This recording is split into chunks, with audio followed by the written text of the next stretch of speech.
Aliphatic amino acid glycine की बात करते हैं। ग्लाइसिन सबसे छोटा अमाइनो एसिड होता है, सिंपलेस्ट अमाइनो एसिड होता है। हमने जितने भी अमाइनो एसिड पढ़े हैं उनमें सब में ये पोर्शन कॉमन होता है, सिर्फ साइड चेन में अंतर होता है। यानी ये पोर्शन सभी में कॉमन है। साइड चेन, सबसे छोटी साइड चेन क्या हो सकती है? एच। तो यदि साइड चेन में एच है तो ये ग्लाइसिन है। तो हम कह सकते हैं glycine is smallest amino acid, smallest amino acid. और it is simplest amino acid, simplest amino acid. क्या इतने छोटे अमाइनो एसिड को बना पाओगे? हाँ, बना सकते हैं। यदि ये नहीं बना सकते तो कुछ भी नहीं बना सकते। तो जो भी चीज हमारी बॉडी में बन जाती है हम उसे नॉन इसेंशियल कहते हैं। तो यानी glycine is non essential amino acid, non essential amino acid. Harper ने इसे पोलर अमाइनो एसिड में क्लासिफाई किया है। ये पोलर अमाइनो एसिड है। हालांकि कुछ क्वेश्चंस आते हैं जिसमें इसे नॉन पोलर भी कंसिडर किया जा सकता है। चैप्टर नंबर 1 में जो प्रोटीन का है उसमें मैंने डिटेल में डिस्कस किया है। For the time being glycine according to Harper it is polar amino acid. इसमें जो कार्बन है, कार्बन पे दो ग्रुप हैं, एच एच बिल्कुल सेम है। तो यानी no asymmetric carbon atom, no asymmetric carbon. तो कोई एसिमेट्रिक कार्बन एटम नहीं है। तो it will not show optical और स्टीरियो आइसोमेरिज्म, ऑप्टिकल और stereo isomerism.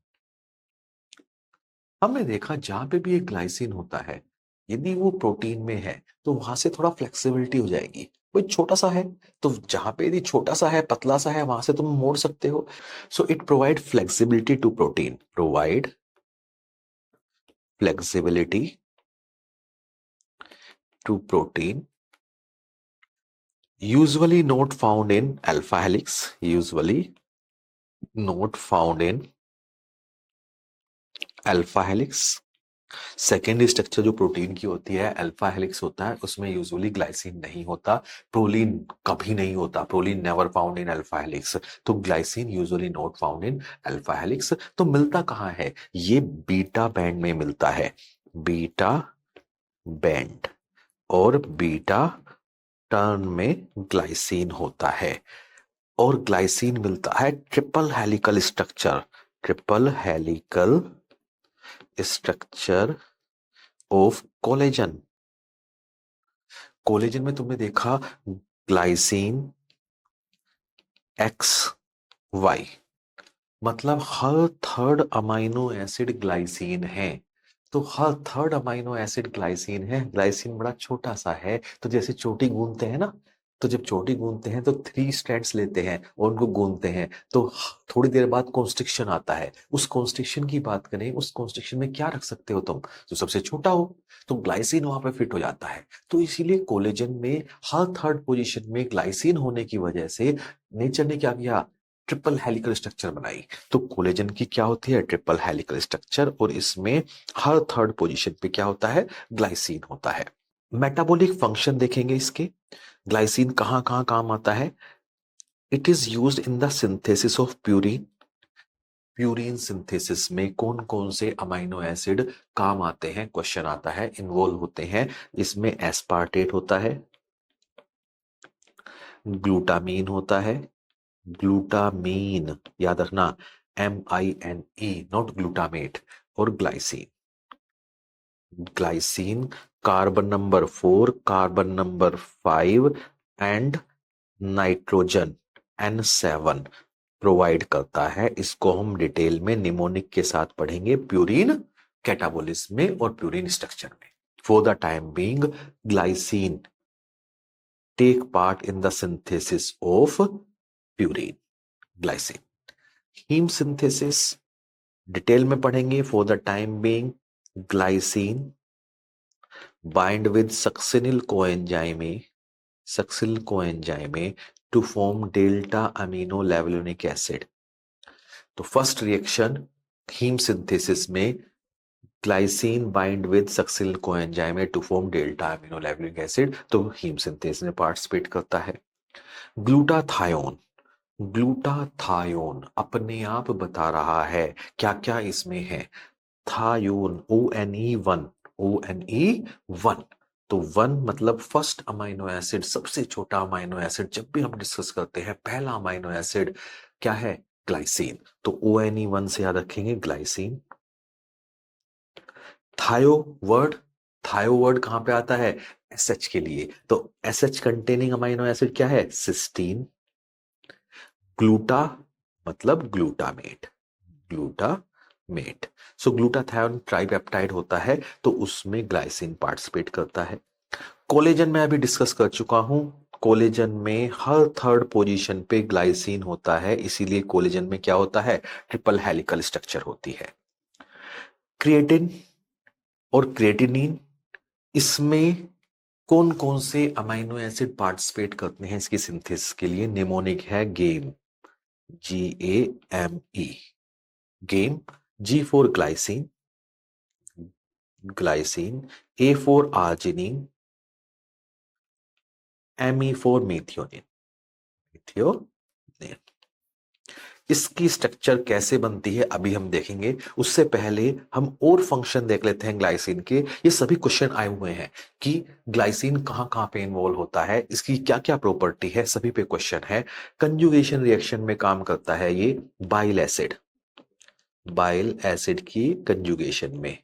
Colic acid bind with glycine, glycocholic acid, glycocholic acid. Chenodeoxycholic acid bind with glycine, glycochenodeoxycholic acid. इसके अलावा phase 2 conjugation detoxification में भी काम करता है ये benzoic acid, benzoic acid bind with glycine to form hippurate, hippurate. तो benzoic acid glycine से बाइंड करता है और हिप्यूरेट बनाता है। हिप्यूरेट और hippuric acid is excreted in urine. So बहुत सारे फंक्शन हो गए ग्लाइसिन के, सभी पे क्वेश्चन आता है। एक बार फास्ट देख लेते हैं। नॉन इसेंशियल अमाइनो एसिड है ये, पोलर अमाइनो एसिड है, स्मॉलेस्ट है, सिंपलेस्ट है, कोई एसिमेट्रिक कार्बन एटम नहीं है, तो कोई ऑप्टिकल या स्टीरियो एसिमेट्री शो नहीं करेगा। ये प्रोटीन को फ्लेक्सिबिलिटी प्रोवाइड करता है। ये अल्फा हेलिक्स में यूजुअली नहीं मिलता, बीटा बैंड बीटा टर्न में मिलता है। Triple helical structure of collagen में हर थर्ड पोजीशन पे ग्लाइसिन होता है। ग्लाइसिन प्यूरिन की सिंथेसिस में पार्टिसिपेट करता है, हीम सिंथेसिस में पार्टिसिपेट करता है, ग्लूटाथायोन का कंपोनेंट है, क्रिएटिनिन गेम कंपोनेंट है, कंजुगेशन रिएक्शन करता है, बाइल एसिड से ज्वाइन करता है ग्लाइकोकोलिक एसिड, ग्लाइकोचिनोडियोक्सिकोलिक एसिड, बेंजोइक एसिड को डिटॉक्सिफाई करता है, ग्लाइसिन बाइंड करके हिप्यूरेट बनाता है, हिप्यूरेट इज एक्सक्रीटेड इन यूरिन। अब ग्लाइसिन की मेटाबॉलिज्म देखेंगे हम। ग्लाइसिन की मेटाबॉलिज्म में हमने देखा ग्लाइसिन से बन जाता है ग्लाइकोक्सिलेट, ग्लाइकोक्सिलेट। ऐसे याद ना होगा तो हम इसको सिंप्लीफाई करेंगे। ट्रांस एमिनेशन रिएक्शन हमने अब तक नहीं पढ़ी, आगे टॉपिक में पढ़ेंगे। तो फॉर द टाइम बीइंग हमने देखा है कि पूरी बायोकेमिस्ट्री में जब भी अमीनो ग्रुप निकलता है कीटो ग्रुप आ जाता है। जब भी हम अमीनो ग्रुप निकालते हैं तो कौन सा ग्रुप आ जाता है? कीटो ग्रुप आ जाता है। ग्लाइसिन से हमने अमीनो ग्रुप निकाल दिया। जब ग्लाइसिन से अमीनो ग्रुप निकला, ये ग्लाइसिन है, तो कीटो ग्रुप आया और इसका नाम है ग्लाइओक्सिलेट, ग्लाइओक्सिलेट बन गया। इस रिएक्शन में पाइरुवेट, पाइरुवेट ने ये अमाइनो ग्रुप ले लिया। वो जब पाइरुवेट ने अमाइनो ग्रुप लिया तो बन गया एलेनिन, एलेनिन। मैं पहले भी डिस्कस कर चुका हूं, एलेनिन और पाइरुवेट में सिर्फ एक ही डिफरेंस है अमाइनो ग्रुप का। पाइरुवेट में भी 3 कार्बन है, एलेनिन में भी 3 कार्बन है। यहां पे मैं स्ट्रक्चर लिखूंगा अमाइनो एसिड HCH3, ये है एलेनिन। कितने कार्बन है? 1 carbon, 2 carbon, 3 carbon, 3 carbon amino acid alanine. और तुम्हें पता है जिस भी कंपाउंड में 3 कार्बन होते हैं that may be a good substrate for gluconeogenesis. Question आता है alanine is most important glucogenic amino acid. Gluconeogenic amino acid. हमने देखा कि एलेनिन में से यदि मैं अमाइनो ग्रुप निकाल दूं, और मैंने तुम्हें बताया है जब भी अमाइनो ग्रुप निकलता है तो कौन सा ग्रुप आता है, कीटो ग्रुप आता है, COOH। बाकी सब सेम रहेगा। बाकी ये पोर्शन सेम है, ये सेम है, ये सेम है, और ये कीटो ग्रुप आ गया। इसको हमने नाम दिया पायरुवेट, और यू कैन से ये कंपाउंड है पायरुवेट। तो यानी पायरुवेट और एलेनिन में सिर्फ अमाइनो ग्रुप का अंतर है। तो इस रिएक्शन में हो क्या रहा है, रिवर्सिबल रिएक्शन है। पायरुवेट ने ग्लाइसिन से एमिनो ग्रुप ले लिया। जैसे ही ग्लाइसिन से एमिनो ग्रुप लिया, ग्लाइसिन में कीटो ग्रुप आ गया, अमीनो ग्रुप निकल गया, और इसे हमने कहा ग्लाइऑक्सिलेट।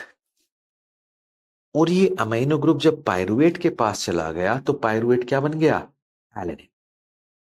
एंजाइम का नाम हो गया glyoxylate, glyoxylate alanine amino transferase. यानी ग्लाइऑक्सिलेट और एलानिन में एमिनो ग्रुप का ट्रांसफर हो रहा है। तो ये रिवर्सिबल रिएक्शन है। नॉर्मली ये रिएक्शन इस डायरेक्शन में ज्यादा होती है, यानी ग्लाइऑक्सिलेट से एलानिन रिएक्ट करता है और ग्लाइसिन बना लेता है। एंजाइम का नाम है ग्लाइऑक्सिलेट एलानिन एमिनो ट्रांसफरेज, और एमिनो ट्रांसफरेज एमिनो को ट्रांसफर करेगा। Cofactor is B6, cofactor is B6। यदि ये एंजाइम डिफिशिएंट है तो ग्लाइऑक्सिलेट से ग्लाइसिन नहीं बन पाएगा, ग्लाइऑक्सिलेट इकट्ठा होगा, इससे बन जाएंगे oxalate, oxalate, oxalate crystals and recurrent kidney stone, recurrent kidney stones. और इस डिफिशियंसी को कहते हैं प्राइमरी हाइपर ऑक्सिलूरिया, प्राइमरी हाइपर ऑक्सिलूरिया। तो प्राइमरी हाइपर ऑक्सिलूरिया में ये एंजाइम डिफिशिएंट है। लेकिन यदि B6 की डिफिशियंसी हो, यदि B6 की डिफिशियंसी हो तो भी ये एंजाइम काम नहीं करेगा। फिर ग्लाइऑक्सिलेट मेटाबोलाइज होके ग्लाइसिन नहीं बना पाएगा, ग्लाइऑक्सिलेट से ऑक्सिलेट बनेगा और रिकरेंट किडनी स्टोन्स होंगे। तो यदि B6 की डिफिशियंसी है तो उसे कहते हैं secondary hyperoxaluria, oxaluria. Other cause of secondary hyperoxaluria are vitamin C excess, one, ethylene glycol poisoning, ethylene glycol poisoning, third, methoxyflurane। तो यानी सेकेंडरी हाइपरऑक्सिलूरिया के क्या क्या कारण हो सकते हैं, B6 deficiency, B6 deficiency, vitamin C excess, ethylene glycol poisoning and methoxyflurane. This is anaesthetic agent, anaesthetic agent. Clear. अब हम क्रिएटिनिन की सिंथेसिस देख लेते हैं। Glycine bind with arginine, glycine bind with arginine to form guanidino acetate. यदि मैं यहां पे ग्लाइसिन लिखूं NH2CCOOH, याद रखने की जरूरत नहीं है, एक आइडिया दे रहा हूं बस मैं, ठीक है। तो कितने कार्बन हैं, एक कार्बन, दो कार्बन। आर्जिनिन में क्वेश्चन आता है ग्वेनिडीनियम ग्रुप होता है, ग्वेनिडीनियम। तो आर्जिनिन में कौन सा ग्रुप होता है, ग्वेनिडीनियम ग्रुप। क्वेश्चन आया हुआ है, ये बेसिक अमाइनो एसिड है। तो अब तुम आराम से याद रख सकते हो इन दोनों को जुड़ने से क्या बना, ग्वेनिडीनियम मतलब ग्वेनिडीनो, एसीटेट, एसीटेट में कितने कार्बन होते हैं, 2, और ग्लाइसिन में कितने कार्बन हैं, 2। एग्जैक्ट मैकेनिज्म मैं नहीं बता रहा, मुझे तो याद रखना है। तुम याद रख पाओगे ग्लाइसिन में 2 कार्बन है, तो 2 कार्बन को मैंने यहां पे याद रख लिया, ग्लाइसिन, ये एसीटेट पार्ट आ गया, और आर्जिनिन का ग्वेनिडीनियम ग्रुप से ग्वेनिडीनो आ गया, तो ग्वेनिडीनो एसीटेट बन गया। अब तुम नहीं भूलोगे। और ये रिएक्शन हो रही है किडनी में। अब आएगा हमारा सैम, एस एडिनोसिल मीथियोनिन। यस, वही गंदा बच्चा दृश्यम मूवी का। यस, तो सैम मिथाइल ग्रुप डोनर होता है। देखो मैंने क्या बताया था, गेम, ग्लाइसिन को यूज कर लिया हमने यहां पे, आर्जिनिन को यूज कर लिया यहां पे। अब मीथियोनिन की बारी थी। मीथियोनिन क्या कंट्रीब्यूट कर रहा है, S adenosyl methionine methyl group contribute कर रहा है। ये लीवर में हो रही है रिएक्शन, और ये क्रिएटिन बन गया। अब क्रिएटिन काइनेज एंजाइम है, क्रिएटिन काइनेज। तो तुम्हें पता है काइनेज का काम क्या है, ट्रांसफर ऑफ फास्फेट। तो इसमें एटीपी यूज होता है और एडीपी में कन्वर्ट हो जाता है। क्रिएटिन काइनेज ने एटीपी यूज कर लिया और क्या बनाया, क्रिएटिन फास्फेट, जिसका दूसरा नाम है फास्फोजन। तो फास्फेजन जो है बड़ा हाई एनर्जी कंपाउंड है। क्या है, हाई एनर्जी कंपाउंड है। हमारे लिए क्या इंपॉर्टेंस है, मसल में जब तुम स्प्रिंट करते हो तो इनिशियल कुछ सेकंड्स के लिए, few seconds, 3-4 seconds, around 3-4 seconds और फ्यू सेकंड्स के लिए जो एनर्जी प्रोवाइड करता है ये क्रिएटिन फास्फेट करता है। ये स्पॉन्टेनियसली होती है, यानी स्पॉन्टेनियस एटीपी प्रोड्यूस करेगा, ADP will be converted to ATP और क्रिएटिनिन बन जाएगा। और इस रिएक्शन को जो स्पॉन्टेनियस हो रही है, जो एनर्जी प्रोवाइड कर रही है एक्सरसाइजिंग मसल को इनिशियल फेज में, बाद में तो ग्लाइकोजन आ जाता है एनर्जी प्रोवाइड करने के लिए, लेकिन शुरू की जो एकदम स्प्रिंट में से शुरू में एनर्जी प्रोवाइड कर रहा है वो कौन कर रहा है, यस, दिस क्रिएटिन फास्फेट, फास्फिजन। और ये स्पॉन्टेनियस हो रहा है, एटीपी प्रोड्यूस हो रहा है। इस रिएक्शन का नाम है लोहमैन रिएक्शन, लोहमैन्स रिएक्शन। बाद में तो एनर्जी, ये स्प्रिंट की बात करें हम तो शुरू के 3-4 सेकंड तो और फ्यू सेकंड तो क्रिएटिन फास्फेट प्रोवाइड कर रहा है, बाद में शिफ्ट हो जाता है किस पे, ग्लाइकोजन प्रोवाइड करेगा। एलिन के बारे में हम बता ही चुके हैं, एलिनिन यहाँ पे CH3 होता है, 3 कार्बन है, तो मोस्ट इंपोर्टेंट ग्लूकोनियोजेनिक अमाइनो एसिड। और एलेनिन में से यदि अमाइनो ग्रुप निकाल लें तो कीटो ग्रुप आ जाता है, और क्या बनता है, पायरुवेट। पायरुवेट में कितने कार्बन होते हैं, 3 कार्बन होते हैं।